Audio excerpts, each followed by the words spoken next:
Shalom Uvracha, Parashat Vayetse, cours numéro 4. Dans le cours précédent, on a expliqué que toutes les mitzvot, en réalité, s'appellent Gzerat Rofé, c'est-à-dire c'est un ordre du médecin, c'est notre bien, principalement pour notre neshama, mais c'est à long terme, on voit que c'est bien aussi pour la vie de tous les jours. Il n'y a rien de mieux que la Torah, que l'accomplissement des mitzvot. Mais après Matan Torah, c'est aussi Gzerat Melech, l'ordre d'un roi. Explique le Briskerov que tant que ce n'était pas Gzerat Melech, donc Yaakov Avinu pouvait faire des calculs. C'est-à-dire, bien que c'était assourd de se marier avec deux sœurs, mais étant donné, disons, ça provoquait des dégâts, mais étant donné que le gain était supérieur aux dégâts, c'était permis. Mais une fois qu'Akadosh Baruch Hu nous a donné l'ordre d'accomplir les mitzvot dans le Mont Sinaï, on a accepté, on n'a pas le droit de transgresser le moindre interdit, même un interdit de Chachamim, de Rabbanan, en faisant un calcul, je vais gagner beaucoup plus en mitzvot. Impossible de faire ce calcul. Et là, il amène une preuve. La Gemara dans Masechet Sanhedrin, Perek Chelek, raconte que Rabbi Yoshua ben Levi voulait voir le Mashiach, et il a demandé à Eliyahu Hanavi. Eliyahu Hanavi lui a dit, il se trouve aux portes de Rome. Je ne sais pas si le sens de la Gemara, c'est au sens propre du terme ou c'est une parabole, mais comme ça la Gemara elle raconte. Mais c'est sûr que ce qu'on peut déduire, la leçon qu'on peut apprendre de la Gemara, elle est vraie, que c'est écrit, il se trouve aux portes de Rome avec parmi tous les pauvres.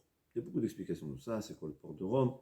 C'est sûr qu'il y a aussi un sens profond, mais l'histoire, elle est, il dit, il se trouve aux portes de Rome, parmi tous les pauvres, les lépreux. Il dit, mais comment je vais reconnaître c'est qui le Mashiach? Il a dit, tous les lépreux, ils avaient des pansements dans tout le corps. Ils enlevaient tous les pansements, ils nettoyaient leurs plaies, et ensuite ils remettaient les pansements à nouveau. Le Mashiach, lui, tu verras, il enlève pansement par pansement. Il enlève un pansement, se nettoie la plaie, et il remet un autre pansement.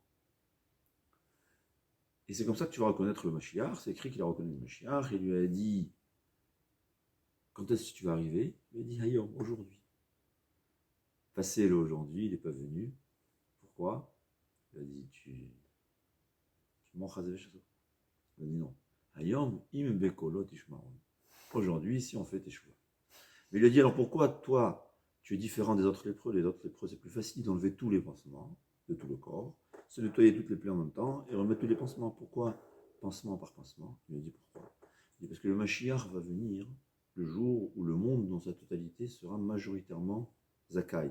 C'est-à-dire, on va dire, il y a une balance, il y a les mitzvot d'un côté, les averot d'un autre. Le moment où la balance du côté des mitzvot, il y aura 1 gramme de plus que de l'averot, le Mashiach va venir. Et quoi? Il a dit, eh bien, comme ça, je ne vais pas m'attarder. Si j'ai tous les pansements à remettre, ça va mettre 5 minutes. Mais si j'ai un seul pansement, c'est 1 minute. Et alors, il a dit, le moment du Mashiach arrivé, le moment où la majorité du monde est Zakai, je vais tout de suite me dévoiler, parce que si j'attends même une seconde, il y aura un autre qui va faire peut-être Chazve Shalom, une Avera, et ça va. Donc on voit l'importance pour le Mashiach d'arriver de suite le plus tôt possible. Parce que sinon, en attendant, on risque de perdre. C'est comme ça dans toutes les mitzvot, en fait, il faut savoir.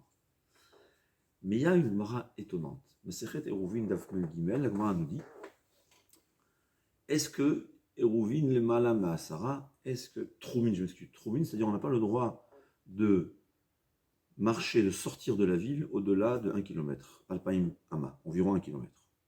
Comment calculer les choses, c'est un peu difficile, mais c'est une halakha à savoir, on est en vacances.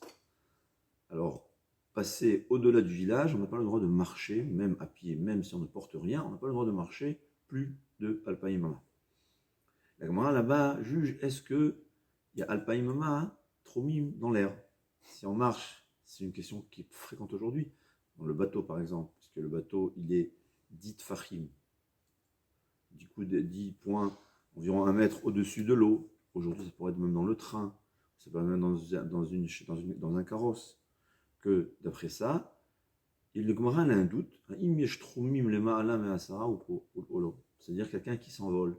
Est-ce qu'il a un problème de troumine ou pas? Ça dépend de ça. Donc le Mashiach, apparemment, il va venir en s'envolant.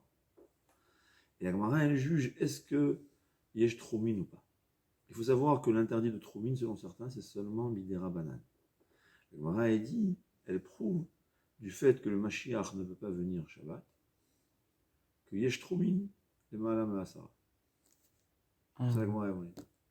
C'est-à-dire, si tu vois dans la Gemara ramène une Mishnah que le Mashiach ne peut pas venir le jour de Shabbat. Or, le Mashiach, il peut s'envoler et venir de Rome en Eretz Israël sans problème. En avion. C'est le premier drone qui existait. Ouais. Et s'il ne peut pas venir le jour de Shabbat, c'est une preuve que Yesh Troumin le Ma'alam et Asara, que même au-dessus de dit Fahim, on n'a pas le droit de marcher au-delà d'1 kilomètre le jour de Shabbat. La Gemara, elle réfute, elle dit que la raison pour laquelle il ne vient pas le Mashiach le jour de Shabbat, c'est parce qu'on n'aura pas le temps de préparer Shabbat. C'est une autre raison. Mais demande de Briskerov, je ne comprends pas. Si le moment que le Mashiach vienne arrive le jour de Shabbat, et il s'attarde, il peut s'attarder quelques heures jusqu'à Motsai Shabbat, qu'est-ce qui va se passer? Entre-temps, il y aura un risque qu'il y aura des gens qui vont fauter, et le Mashiach ne pourra pas venir. La venue du Mashiach va s'annuler, sera repoussé ultérieurement. Alors demande de Briskerov, c'est vrai que Issur Tromin c'est interdit, c'est vrai. Mais on peut transgresser cet interdit de Tromin, qui est selon certains seulement Midera Banane, pour que le Mashiach vienne. Dit le Briskerov, le Rav de Brisk, on voit d'ici une chose. On ne transgresse pas même un interdit des Rabbanan que nos sages ont institué, même si grâce en transgressant cette faute-là, le Mashiach viendra. C'est comme ça. Pourquoi? C'est devenu Xerat Meler. Quand Akadosh Baruch Hu a donné des ordres, on n'a pas le droit de faire des calculs, on n'a pas le droit de dire ça c'est permis, ça non, dans ce cas-là c'est exceptionnel. Il n'y a pas d'exception. C'est Akadosh Baruch Hu qui a donné l'ordre, on n'a aucun droit de transgresser un Issur, même un Issur des Rabbanan, même si on sait qu'en transgressant ce Issur, cet interdit des Rabbanan, le Mashiach viendra, on n'a pas le droit de le transgresser. Ça résout beaucoup de problèmes. Souvent, le Yetzer Hara nous fait faire des calculs religieux pour transgresser des interdits. Ouais, parce qu'il ne va pas venir dire, ouais, transgresse. Non, on a toujours une bonne raison. Il n'existe pas de bonne raison pour transgresser le moindre issur. Kol Tuv, Batzlacha.